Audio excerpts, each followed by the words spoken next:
Hello everyone. ఏంటి హలీం చూపిస్తున్నా అనుకుంటున్నారా? ఏదో అలా క్రేవింగ్స్ వచ్చాయని చెప్పి బయటికెళ్ళి చూస్తే హలీం అనిపించింది.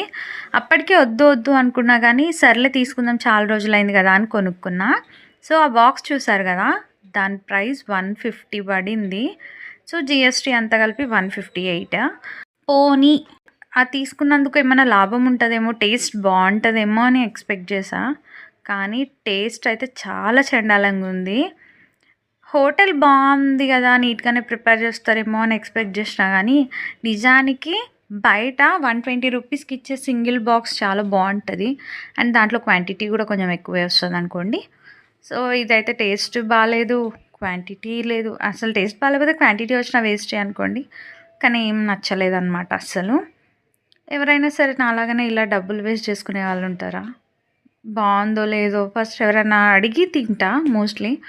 కానీ ఎప్పుడైనా ఒకసారి ఆగలేకపోతే తీసేసుకుంటా. సో ఇది అనమాట ఆ హోటల్.